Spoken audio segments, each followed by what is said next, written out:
Ya, Bueno, Juli, yo creo ¿sí? que ya puedes empezar, sí, señor. Listo. Bueno, entonces antes de empezar como tal la charla, quiero pues decirles que tratar como de resumir en una sola presentación todo lo correspondiente a las minucias de la anatomía del sistema nervioso central realmente es bastante complejo. Pues la idea de esta charla es tratar de hacer como un abordaje un tanto práctico con un componente pequeño clínico que también pues nos puede ayudar como a abordar sobre todo el paciente en urgencias. Y pues si al final de la charla hay alguna pregunta, alguna duda, pues con mucho gusto la vamos a resolver al final. Entonces, mm, nuevamente me presento, mi nombre es Julián David Hurtado Bedoya, soy médico general egresado de la Universidad Tecnológica de Pereira y actualmente soy residente de tercer año de neurología de la Universidad de La Sabana. Entonces, ¿por qué es relevante para el médico en sí conocer sobre la anatomía vascular del sistema nervioso central? Entonces, es importante tener en cuenta que el infarto cerebral pues, es una patología que afecta a más de 13,7 millones de personas cada año a nivel mundial.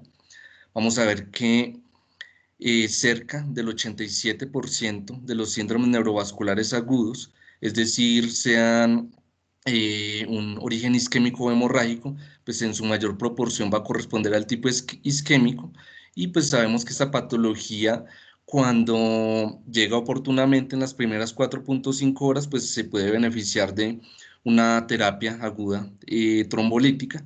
Entonces, esto es importante conocerlo. Y lo otro, pues ya en un contexto más local, en Colombia se calcula una incidencia para el infarto cerebral de 85 casos por cada 100.000 habitantes.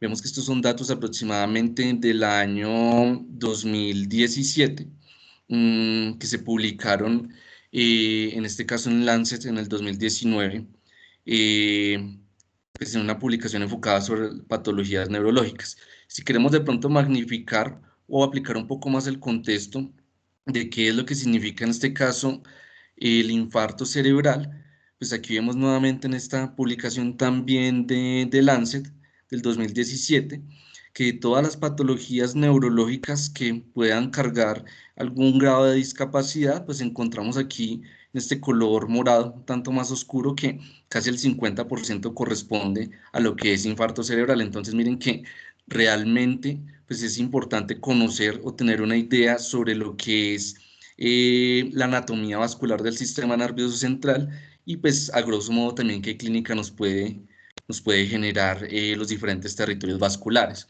Entonces, empezando con el sistema arterial, vamos a tener presente que este pues, se puede denominar como circulación anterior o circulación carotidia, de los cuales entonces van a ser de la carótida interna lo que es la arteria cerebral anterior, que se va a unir a la arteria cerebral anterior contralateral mediante la comunicante anterior, y la arteria cerebral media, eh, que está entonces a través de lo que es la porción terminal de la carótida interna, mediante la comunicante posterior, entonces se va a unir a lo que es la cerebral posterior. Eso vamos a verlo más adelante.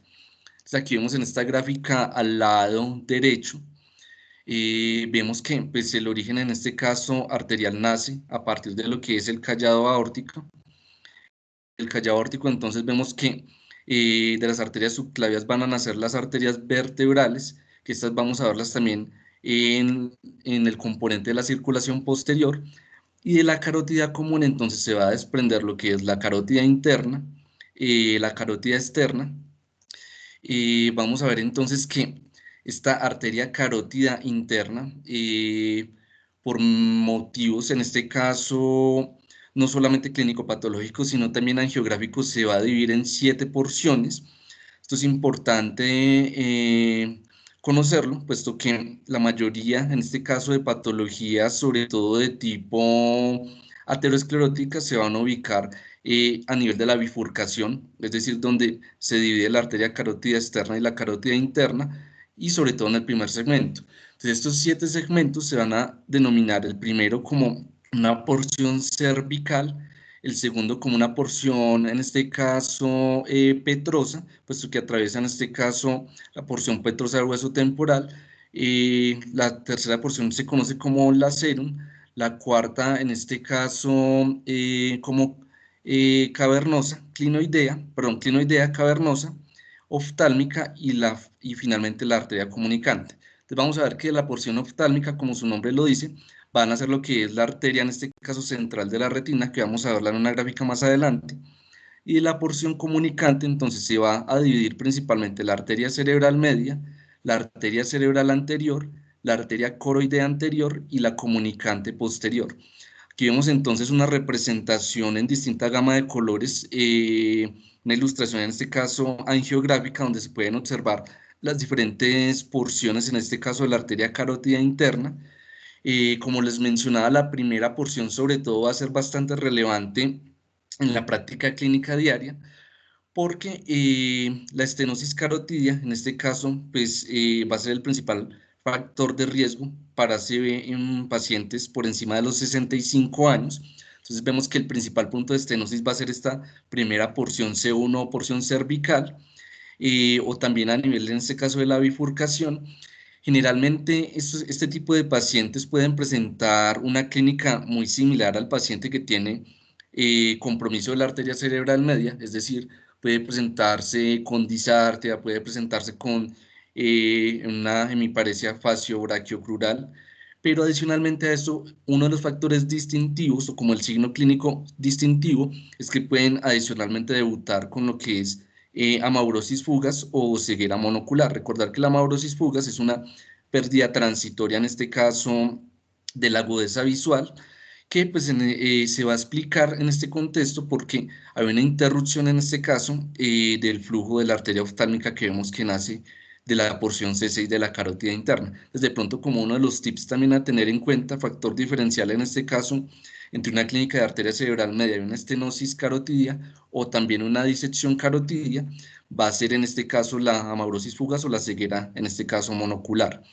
Y con respecto a la disección carotidia, que es una disrupción en este caso entre la capa íntima y media de la pared arterial, entonces también vemos que es mucho más frecuente, los primeros 2 o 3 centímetros por encima de la bifurcación, y digamos que adicionalmente a los síntomas que les mencioné previamente, algo que nos puede también aportar en este tipo de pacientes o hacer sospechar de una disección, sobre todo que estos pacientes suelen presentar cefalea, sobre todo en estallido. Recordar que la cefalea en estallido es aquella cefalea que alcanza su máxima intensidad en el primer minuto.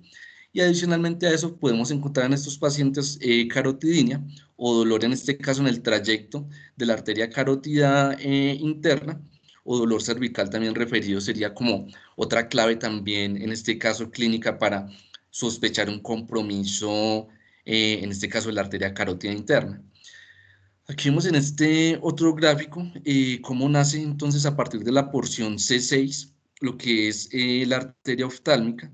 Recordemos que esta arteria oftálmica es fundamental porque a partir de ella van a ser lo que es la arteria central de la retina, que esta le va a dar en este caso toda la irrigación mm, a través propiamente de la arteria central de la retina y de la arteria y de las arterias ciliorretinianas a todo lo que es pues toda la parte de la retina y también parte de la porción posterior del polo posterior del ojo. Entonces, como les mencionaba, cuando hay una disección como tal arterial o una oclusión arterial en estos pacientes, pues el factor distintivo sería la alteración transitoria o permanente de la agudeza visual en estos pacientes por esta arteria que estamos viendo aquí propiamente. Pronto también como algo que les quiero reforzar con esta diapositiva.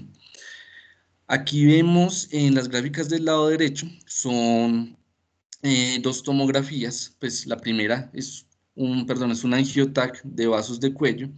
Este angiotac de vasos de cuello, entonces vamos a observar que hay paso de medio de contraste por la arteria carótida común. Aquí vemos que se bifurca entonces en lo que es la carótida externa y la carótida interna.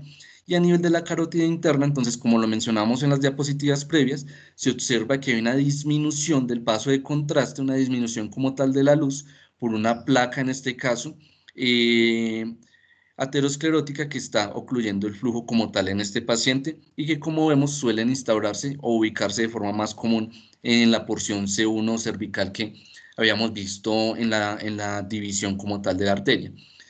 Y en la gráfica, en la inferior, entonces también observamos nuevamente un angiotag de vasos de cuello, en el cual entonces nosotros vamos a observar aquí a lo que se conoce también como el signo del grano de café, en el cual hay una división, en este caso, de la luz, en este caso de la arteria, una división también que ocluye el paso del medio de contraste, que esto sería también un hallazgo compatible con una disección arterial entonces en estos pacientes. Entonces aquí vemos entonces las principales dos alteraciones que nos podrían afectar esta arteria, que es la estenosis carotidia y la disección carotidia como tal.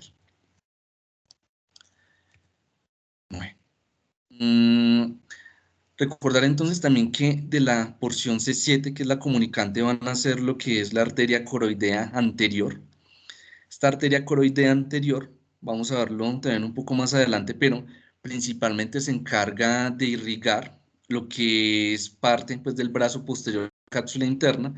Recordemos que el brazo posterior de por el brazo posterior de la cápsula interna pasa lo que es las proyecciones o el tracto córtico espinal encargado de darle la movilidad a lo que es tanto el miembro superior como como el miembro inferior. También va a inervar parte de lo que es la porción retrocapsular por donde pasan lo que son las cintillas, en este caso los tractos ópticos, por lo cual entonces va a manifestarse con lo que se menciona aquí en la tabla, que es una hemiplegia de predominio brachiocrural, una hipoestesia o una anestesia también contralateral a la zona de la lesión y una hemianopsia homónima también por compromiso, en este caso, de esas radiaciones ópticas. Aquí para realizar un poco de reforzamiento también cognitivo, entonces vemos aquí que esta es la corteza precentral o el área motora primaria, de aquí entonces nacen lo que son las proyecciones córtico-espinales. Entonces vemos que principalmente lo que son miembro superior, tronco y miembro inferior, entonces van a ir por el brazo posterior, en este caso de la cápsula interna, esto es anterior y esto es posterior, por el brazo posterior de la cápsula interna, ya a nivel de, en este caso, de la rodilla, aunque no se ve de forma muy clara, pero principalmente va a ir toda la parte que tiene que ver con eh, la cabeza, a nivel de la rodilla de la cápsula interna.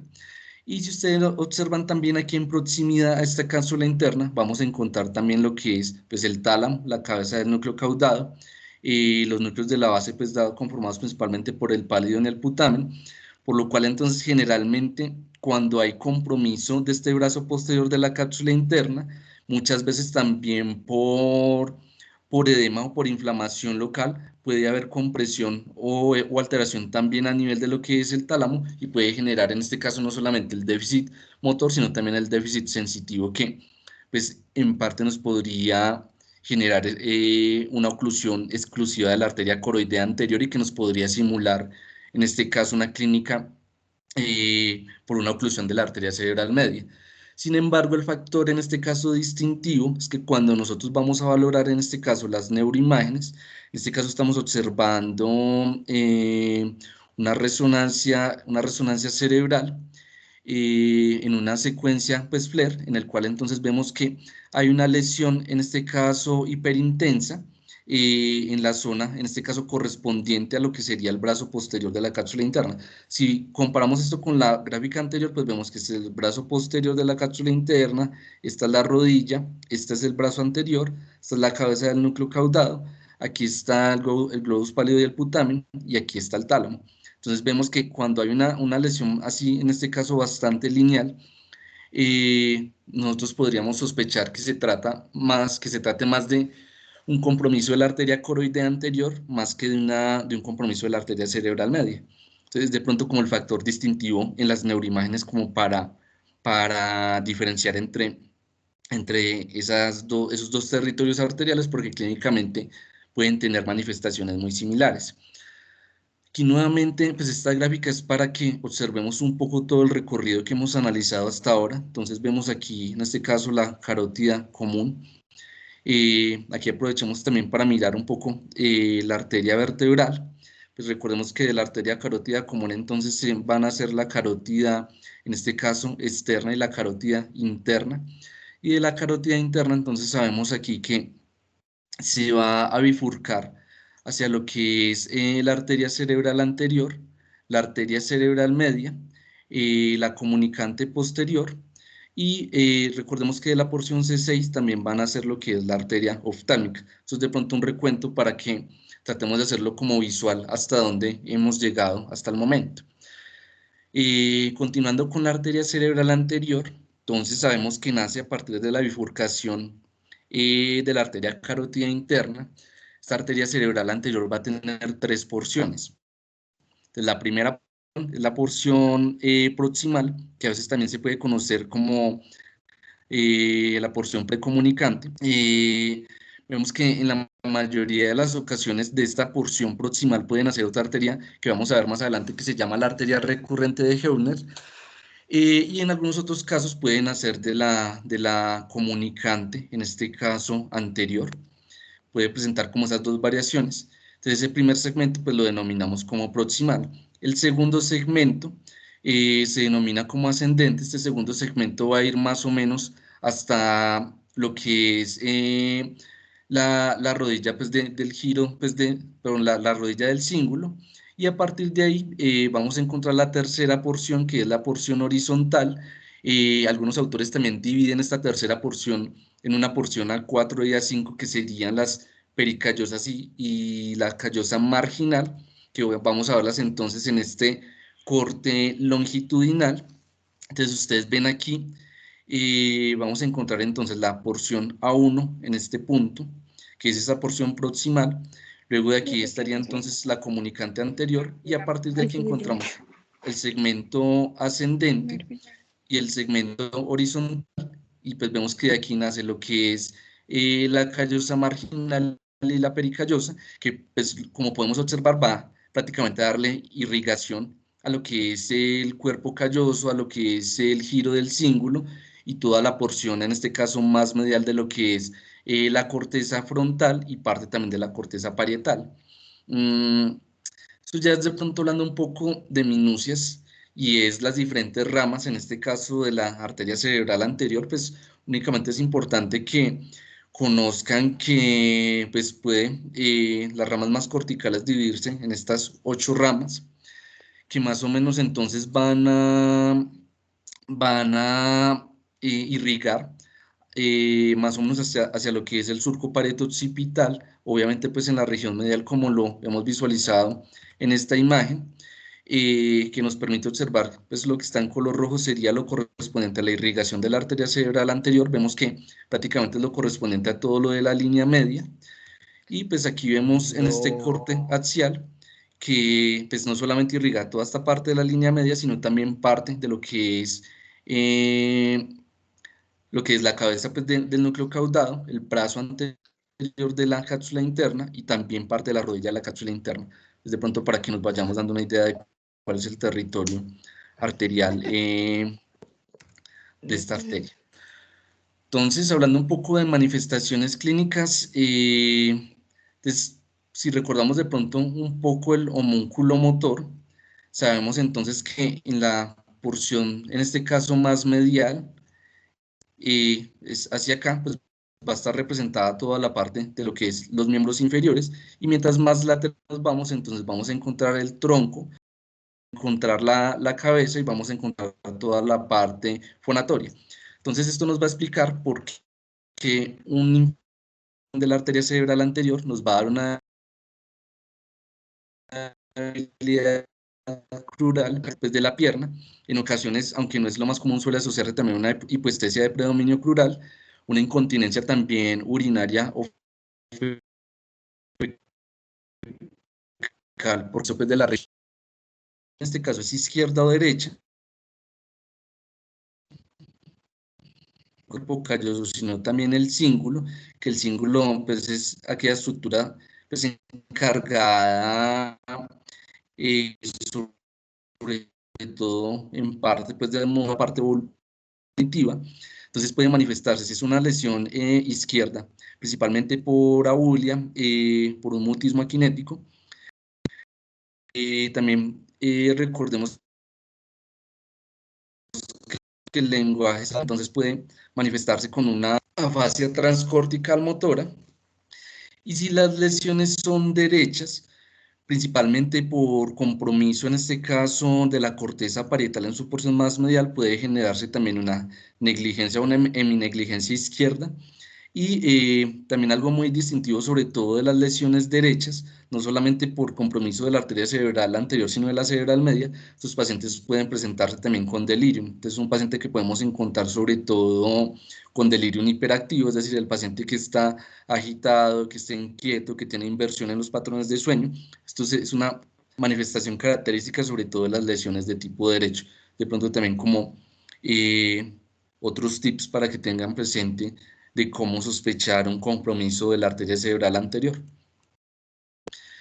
Aquí vemos nuevamente también una tomografía de cráneo simple, en el cual entonces se encuentra una lesión hipodensa en la porción, en la región más medial de la corteza frontal. Vemos también que hay unas hiperdensidades que nos podrían hablar que hay algún grado también aquí de transformación hemorrágica de este infarto. Aquí nuevamente lo corroboramos también en esta resonancia cerebral y vemos que pues realmente la zona pues afectada es una zona muy hacia la línea media, que esto pues como basados en lo que vimos previamente pues nos habla de un compromiso de la arteria cerebral anterior. Y les había mencionado una arteria pequeña que nace, como les dije previamente, de la porción proximal de la cerebral anterior o de la comunicante anterior, que es la arteria recurrente de Heubner. Esta arteria recurrente de Heubner entonces en relación a lo que es el putamen, el globo pálido, la cápsula interna y la porción anterior del caudado. Y en la cápsula interna entonces va a dar irrigación entonces prácticamente a lo que es la porción más superior del brazo posterior de la cápsula interna, de la rodilla de la cápsula interna, por lo cual la manifestación clínica va a ser una hemiparesia faciobraquial. Es decir, que la mayor debilidad va a estar principalmente en la cara y en el miembro superior con un menor compromiso del miembro inferior, que es de pronto también algo distintivo con respecto al compromiso de la arteria cerebral anterior, que ya vimos que era una debilidad más de compromiso del miembro inferior. Eh, Aquí tenemos una resonancia también en un corte axial, donde se ven unas hiperintensidades, como lo mencionábamos, por irrigación de la recurrente de Heubner, principalmente a nivel de lo que es la cabeza del núcleo caudado, también parte de lo que es el putamen y el globus pálido, que pues nos hablaría también de un compromiso, principalmente pues de esta arteria recurrente de Heubner por compromiso pues de ambas estructuras de forma simultánea. Continuando un poco con la circulación anterior, entonces vamos con la arteria cerebral media. La arteria cerebral media clásicamente se ha dividido en cuatro porciones. La primera porción pues se puede encontrar con el nombre de porción horizontal y esfenoidal, que esta porción entonces va desde la bifurcación de la arteria carótida interna hasta lo que es, en este caso, pues la división o la ramificación de la arteria cerebral media en varias ramas, que eso lo voy a mencionar ahorita más adelante, que pues esto ocurre a nivel de lo que es el surco circular. Entonces vemos que esta primera porción, que es la porción horizontal, de allí van a nacer unas arterias que se llaman las arterias lenticuloestriadas laterales. Estas arterias lenticuloestriadas laterales entonces van a irrigar principalmente lo que es brazo posterior y rodilla pues de la cápsula interna, van a irrigar también parte de lo que es la región retrocapsular, por lo cual entonces en estos pacientes cuando hay un compromiso exclusivamente de esta porción M1, pues suelen debutar con una debilidad de predominio sobre todo faciobraquial, por proximidad también, como lo habíamos mencionado previamente, con el tálamo pueden tener también hipoestesia contralateral. La segunda porción entonces va desde lo que es el surco circular hasta lo que es en parte pues, perdón, la segunda porción va desde lo que es el limen de la ínsula, que es este de aquí, hasta el surco circular, y la tercera porción sería la opercular, y la cuarta serían las ramas corticales, que pues aquí no se alcanzan a ver completamente en la diapositiva, pero serían como la última porción. Eh, Aquí vemos entonces una imagen por angiografía en la cual entonces se pueden observar estas diferentes porciones de la arteria cerebral media. Entonces vemos la porción en este caso horizontal o esfenoidal. Después de ahí la segunda porción que es la insular. La tercera en este caso que es la opercular y la cuarta que son las ramas corticales. Entonces, como lo había mencionado, a nivel de M2, que sería en esta zona, la arteria cerebral media en un más o menos en un 75-78% de los casos se va a dividir en dos ramas, una rama superior y una rama inferior, ya más o menos en un 10 a 15% se va a dividir en tres ramas y en el porcentaje restante pues no se va a dividir en varias ramas, sino que va a generar micro ramificaciones propiamente, pero lo más común es que se divida en dos ramas, una superior y una inferior. Vemos entonces aquí, volvemos nuevamente a este gráfico, vemos que en parte la arteria cerebral media va a irrigar toda la región más lateral de lo que es la corteza frontal, parte también de lo que es la corteza parietal, sobre todo inferior, y parte de lo que es también la corteza temporal, sobre todo superior. Si nos vamos a un corte axial, entonces nuevamente vemos que irriga toda la región como más lateral, en este caso de la cápsula interna y de los núcleos de la base. Esta gráfica del lado derecho es para integrar un poco cómo se van a ramificar tanto la arteria cerebral anterior como la arteria cerebral media. Recordemos entonces que de esta primera porción van a nacer las arterias lenticuloestriadas laterales y aquí se va a bifurcar, a generar pues las ramas corticales que vamos a ver más adelante. Y si nos vamos hacia una región, en este caso más medial, entonces vamos a encontrar la cerebral anterior, que pues como vemos, un color rojo va darle irrigación a las estructuras más mediales de la corteza y de los núcleos de la base. Similar a la arteria cerebral anterior, la arteria cerebral media también va a generar en este caso 12 ramas. Digamos que a no ser de que los infartos sean por un compromiso muy cortical, generalmente no suelen dar síntomas, en este caso tan exclusivos como lo muestran cada uno de estos cuadros, sino que son una combinación de estos síntomas, porque la mayoría, en este caso, de las oclusiones suelen ser en el segmento M1 o M2, pero cuando hay compromiso, en este caso la corteza orbitofrontal, pues recuerden que la corteza orbitofrontal está muy vinculada o relacionada con toda la parte pues, del control de la conducta y del comportamiento. Tiene también en parte tiene algún grado de irrigación sobre lo que es el cíngulo, por lo cual estos pacientes suelen manifestar abulia, suelen presentar también conductas de utilización de forma frecuente. Si hay compromiso entonces precentral, vamos a ver que va a presentar una debilidad de predominio en la cara y el brazo, síntomas también de impersistencia motora. Si hay compromiso también central, pues la debilidad también va a ser de predominio faciobraquial, por compromiso también de la corteza sensitiva primaria, entonces puede presentar una hipoestesia de predominio faciobraquial. Y si la lesión es izquierda, pues va a debutar principalmente con una fascia motora. Cuando hay compromiso, en este caso de la corteza parietal, pueden generar estos pacientes o manifestarse con apraxias, con síndrome de Gerstmann, sobre todo con lesiones extensas o bilaterales. Mm, Recuerden que el síndrome de Gerstmann es un síndrome entonces que consta de cuatro síntomas fundamentales. Pues el primero es una incapacidad del paciente para distinguir la izquierda de la derecha. Pueden manifestar también agrafia, acalculia y agnosia digitales, en este caso incapacidad para reconocer o diferenciar cada uno de los dígitos o de los dedos de sus manos. Y si hay un compromiso de la región temporoangular, que sería pues esta zona, recuerden que las radiaciones ópticas van a tener unas proyecciones superiores por la corteza parietal e inferiores por la corteza temporal, entonces me puede generar una hemianopsia contralateral a la lesión. Si la lesión es izquierda, pues por la cercanía en este caso al área de Wernicke me puede generar una fascia sensitiva.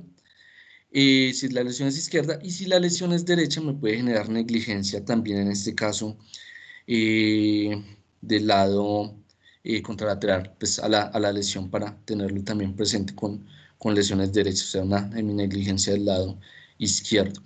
Como les menciono, pues no es, digamos, como relevante que se lo aprendan dependiendo de la arteria que comprometa qué síntomas me dan, sino saber o conocer que me puede dar como cada uno de estos síntomas o la combinación de estos síntomas y que esto me puede sugerir un compromiso, en este caso, de la arteria cerebral media. Entonces, si recordamos un poco el dibujo anterior, pues aquí tenemos una tomografía también de cráneo simple, en el cual entonces se ve una hipointensidad en territorio de la arteria cerebral media del lado izquierdo. Vemos que, pues si recordamos un poco el dibujo, se va a respetar como esta porción más medial de la corteza cerebral, que sería el territorio de la arteria cerebral anterior. Va a haber un compromiso de las estructuras más laterales, en este caso de la corteza cerebral, que es como la zona encargada de la arteria cerebral media, pues de proveer la irrigación.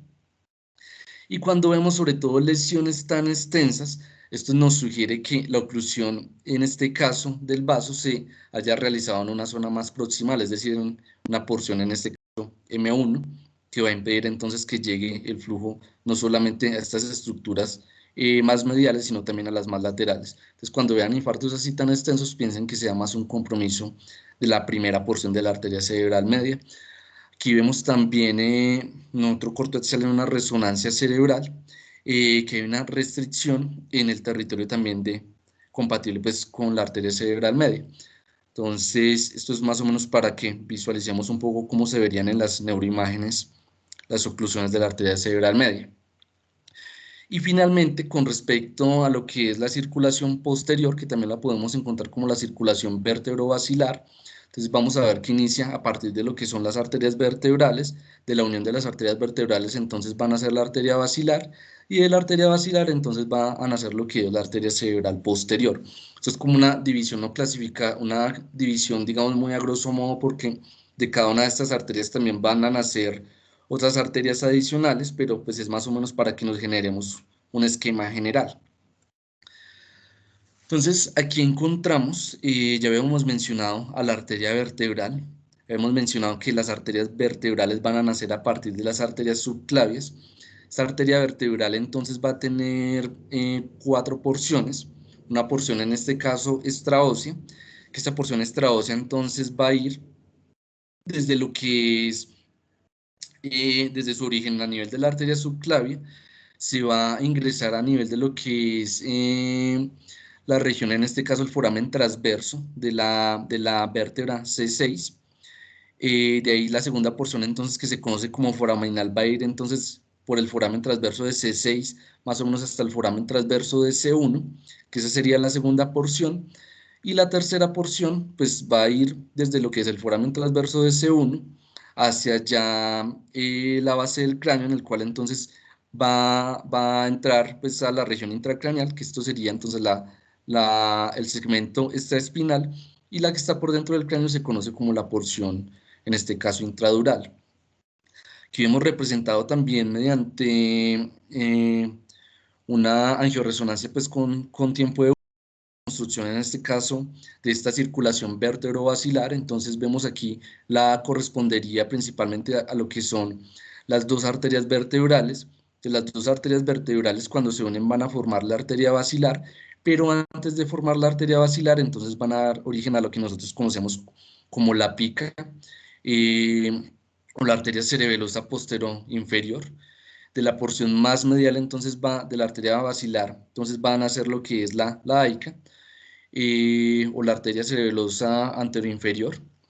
Y previamente o antes de formar aquí y de unirse y dar origen a las arterias cerebrales posteriores, va a emerger lo que es la arteria cerebelosa superior. Entonces, aquí también es importante también generarse como un esquema de cuáles son las diferentes arterias que nacen de los diferentes segmentos, en este caso de esta circulación vértebro-basilar, siendo de pronto un poco más específicos con la porción intradural de la arteria vertebral. Entonces van a nacer las arterias espinal anterior y las espinales posteriores, que estas son las que van a irrigar, en este caso, a la médula espinal. Pues sabemos que hay una arteria espinal anterior y dos espinales posteriores, que a grosso modo, pues la arteria espinal anterior va a ser la encargada de irrigar los dos tercios anteriores, dos arterias espinales posteriores, pues el tercio posterior. Esto es, como les digo, muy a grosso modo, porque dependiendo del segmento, si es cervical, torácico, lumbar o sacro, pues esta irrigación va a variar un poco, pero pues a grosso modo es más o menos cómo se va a integrar. Y sabemos que estas se van a unir principalmente a nivel de lo que es las arterias vertebrales y la unión de la arteria basilar. Entonces, si nosotros giramos un poco, en este caso, el tallo cerebral, y lo vemos pues desde una visión pues, más lateral, entonces aquí tenemos una arteria vertebral, vemos otra arteria vertebral, aquí pues la arteria basilar y la cerebral posterior. Entonces vemos que la pica entonces se va a ir hacia la porción pues más inferior y lateral de lo que es la corteza cerebelosa, por lo cual cuando hay una oclusión de esta arteria, pues vamos a observar ahorita más adelante en las imágenes que se ve la porción más inferior del cerebelo afectada. La arteria cerebelosa, la arteria cerebelosa antero-inferior entonces, o AICA, va a estar encargada entonces de irrigar lo que es la porción más medial e intermedia de lo que es el cerebelo, y la porción más superior entonces vemos que va a estar encargada por la arteria cerebelosa superior. Esta imagen es para que tratemos de generarnos como el esquema de cuáles son las porciones que va a irrigar estas arterias. Pues aquí vemos un poco en la división por colores, en este caso, pues la pica, como les mencionaba, la región más inferior y lateral, en este caso del cerebelo, la AICA entonces la porción media y parte de las porciones más laterales, en este caso del cerebelo, y la cerebelosa superior, pues ya toda la parte tanto central como lateral de la porción más superior del cerebelo. Es más o menos como se va a distribuir la irrigación, en este caso, de estas tres arterias. Entonces, integrándolo un poco por la clínica, pues realmente, como les mencioné al principio de la charla, la idea es que pues traten un poco como de integrar como los síntomas generales que pueden presentar el compromiso de la circulación de estas estructuras. Cuando hay un compromiso, sobre todo de la región flóculo-nodular, entonces el paciente vamos a encontrar que puede presentar una marcha inestable, va a haber un aumento en este caso del polígono de sustentación en estos pacientes, y como hay un control también sobre lo que son los movimientos oculares correctivos o sacadas, pues vamos a encontrar que estos pacientes pues, pueden presentar unas sacadas hipométricas, y lo que nosotros vamos a encontrar de forma clínica es que cuando nosotros le pedimos al paciente que fije entre un objeto y el otro, van a ser unos movimientos oculares que a veces se pasan del objetivo o están mucho más antes del objetivo, y tocan corregirlos varias veces. Estas sacadas pueden ser generalmente tanto hipométricas como hipermétricas cuando hay compromiso, sobre todo de esta región flóculo-nodular.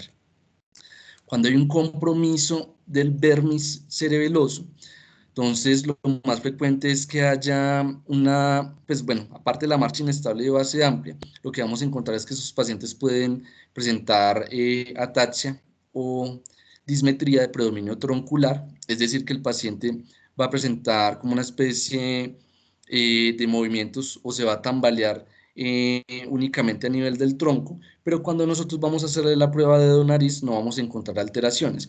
Esto se debe generalmente porque la representación de la integridad, en este caso, de toda esta parte de la coordinación del tronco, pues va a estar principalmente en la región del vermis, mientras que el de las extremidades, es decir, de los dedos de las manos y de los pies, van a estar más hacia nivel de los hemisferios cerebelosos. Entonces aquí vamos a encontrar el vermis sería como igual al tronco y los hemisferios serían igual a las extremidades.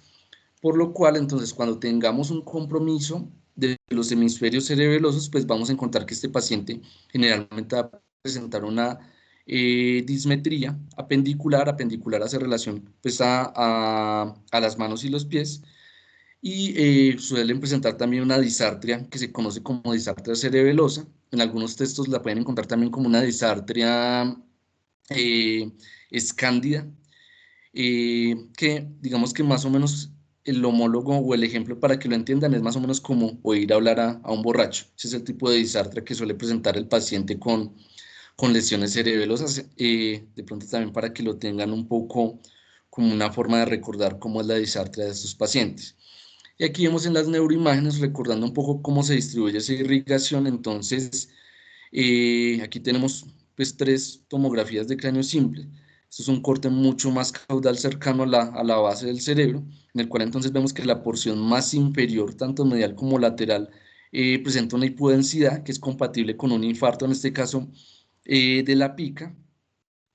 Aquí entonces tenemos unos cortes un poco más superiores porque se alcanza a ver, en este caso, los polos temporales. Vemos que hay una hipodensidad que compromete, en este caso, más la región lateral del cerebelo, respeta un poco la región más central y posterior, que esto sería compatible con un infarto de la AICA, y teniendo o subiendo un poco más en los cortes, pues vemos aquí que ya se ven parte pues, de las órbitas o las porciones más basales de las órbitas. Entonces vemos que hay una hipodensidad en la región más anterior y superior del cerebelo, que pues esto sería compatible con un infarto de la arteria cerebelosa superior. Entonces vean que conociendo cómo se distribuye la irrigación de las diferentes estructuras y de las diferentes regiones del cerebelo, y nosotros más o menos podemos saber cuál es la arteria que va a estar pues, involucrada en estos pacientes. Eh, Conseguir imágenes como tal de las divisiones de la arteria cerebral posterior es difícil. Sin embargo, creo que esta es como la más ilustrativa que pude encontrar. Básicamente la arteria cerebral posterior se va a dividir en 4 ramas. Una primera porción que vamos a denominarla como la porción precomunicante. Después de esto, entonces se va a unir aquí hacia lo que es la comunicante posterior. Después de esto, entonces vamos a encontrar la porción ambiens. De aquí viene entonces la tercera porción, aunque aquí dice P2, pero sería la tercera porción, que sería la porción cuadrigémina, y la cuarta, que sería la porción, en este caso, calcarina. Vemos entonces que de esta primera porción, que es la porción precomunicante de la cerebral posterior, van a ser una arteria muy importante, que es la arteria paramediana, que me va a irrigar estructuras, en este caso ventrales del tálamo como tal.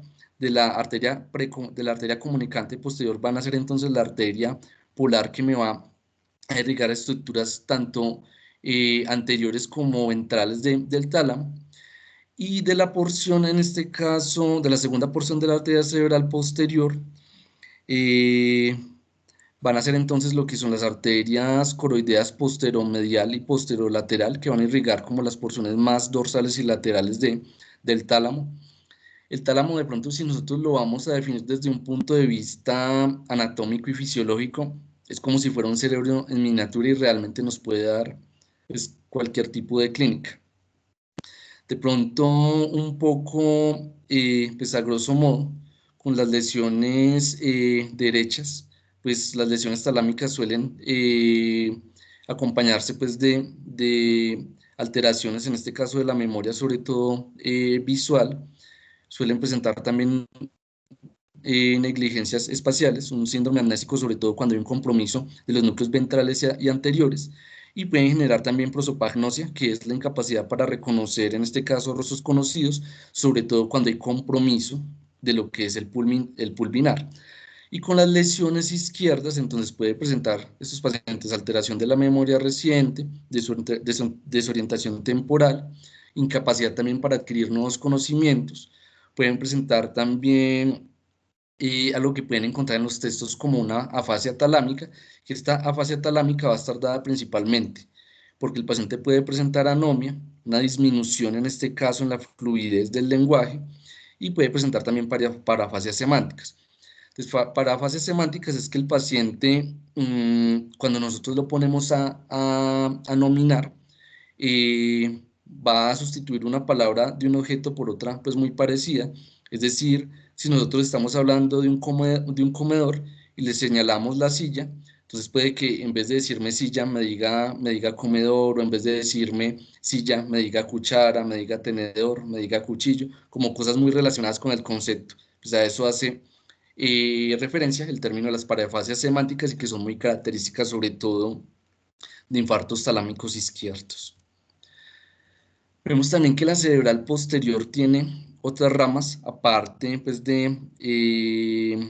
pues de estas ramas talámicas que les acabo de mencionar, pues de la arteria polar, de las talamogeniculadas, de las coroideas posterolaterales y posteromediales, que pues serían esta, la número 7 y la número 8. Pues de ahí también van a emerger otras ramas, en este caso, que van a ir hacia la región parietoccipital, hacia la región, en este caso, calcarina, también hacia la región, pues, tanto temporal posterior como temporal anterior. Digamos que de forma general los infartos de la arteria cerebral posterior en sus ramas más corticales suelen generar cuadrantanopsias o hemianopsias, en este caso contralaterales, dependiendo qué tan cortical sea la lesión, entonces van a generar más cuadrantanopsias con compromiso de la visión macular. Si son en este caso más compromiso de las radiaciones, pueden generarme más hemianopsia.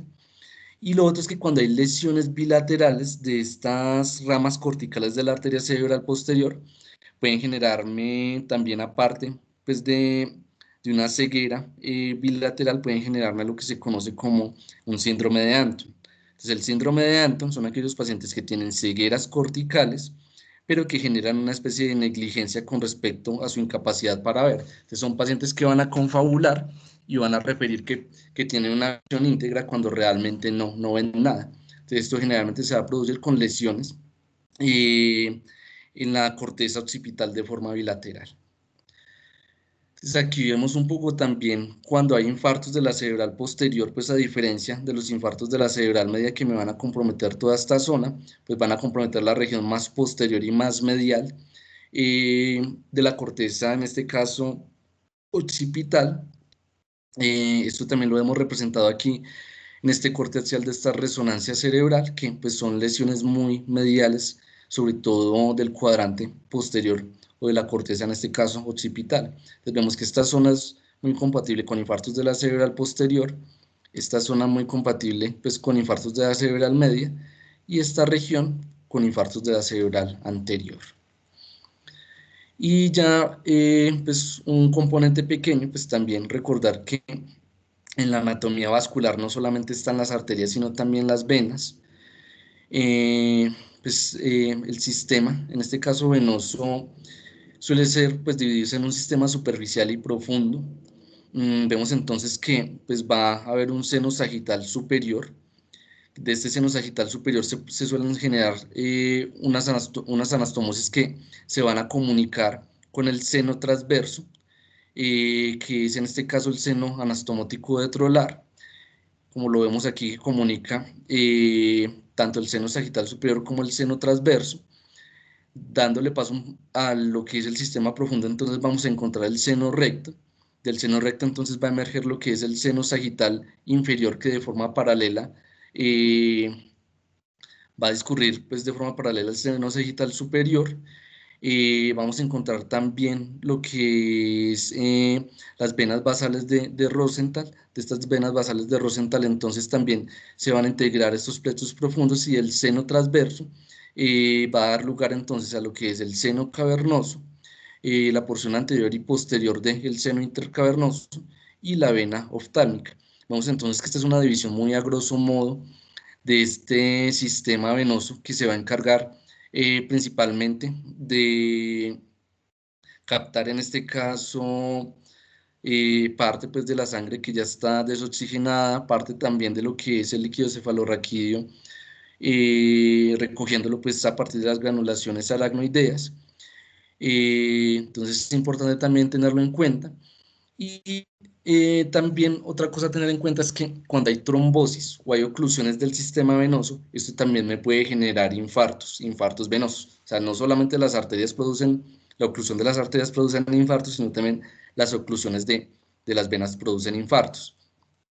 Esto era una diapositiva que había dejado un poco para las preguntas de la trivia que me habían mencionado previamente, pero recordar que el síntoma principal de las trombosis de senos venosos va a ser, en este caso, la cefalea. En menor proporción entonces suelen debutar también con convulsiones, con déficits focales, alteración del estado de conciencia, alteración también visual dependiendo de la zona que se infarte pues, en estos pacientes. será también otra parte de las preguntas de la trivia que me habían preguntado. Pues el seno que suele en este caso ocluirse o trombosarse más va a ser el seno sagital superior con un 62%, y de ahí le sigue el seno transverso, perdón, con un 41, un 45%, que es lo que nosotros vamos a encontrarnos de forma más común en las neuroimágenes. De las manifestaciones de la trombosis de senos venosos suelen ser muy variadas. No necesariamente se suele visualizar el infarto en todos los casos. A veces podemos encontrar una hiperintensidad, una hiperdensidad inespecífica en la tomografía de cráneo, que esto se va a conocer como el signo de la cuerda. Otras veces en la zona donde confluye el seno sagital superior y el seno transverso, que es la confluencia de los senos, vamos a encontrar un signo que se conoce como el signo del triángulo hiperdenso, que como vemos entonces, al haber una trombosis en este punto, va a haber un aumento, una disminución como tal del flujo sanguíneo, va a haber un aumento también de los componentes formes de la sangre, generándome que se produzca una hiperdensidad en esta zona. Vemos que esto es una tomografía de cráneo simple que no tiene contraste porque no se dibuja ninguna de las estructuras vasculares en este paciente, pero por la oclusión y por el aumento de sus componentes formes se va a generar algo similar a como si esta imagen tuviera un contraste. Vemos entonces que aquí vamos a encontrar probablemente una trombosis en lo que es la confluencia de los senos por este signo del triángulo hiperdenso.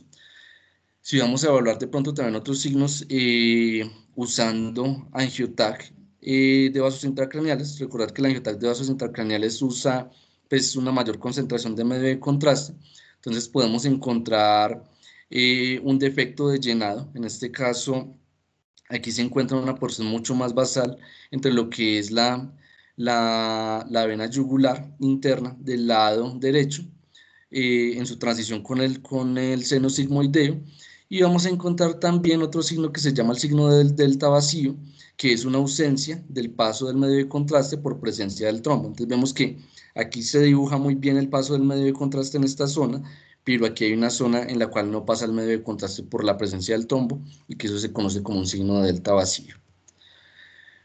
Otros hallazgos, digamos, indirectos que nos puedan sugerir infartos venosos o trombosis de senos venosos es la presencia, en este caso, eh, de lesiones hemorrágicas muy corticales. Corticales es decir, muy hacia las zonas más externas de la corteza.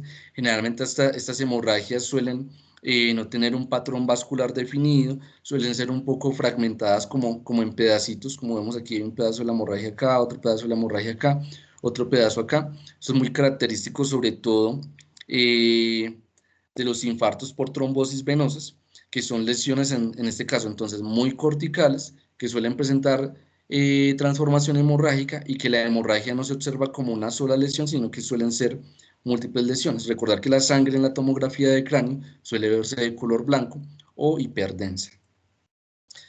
Bueno, eso es lo que les quería compartir. Como les digo, es como un resumen realmente muy general, porque abordar este tema en una sola sesión es realmente pues, complejo. Si tienen alguna pregunta o alguna duda, con mucho gusto, pues la respondemos.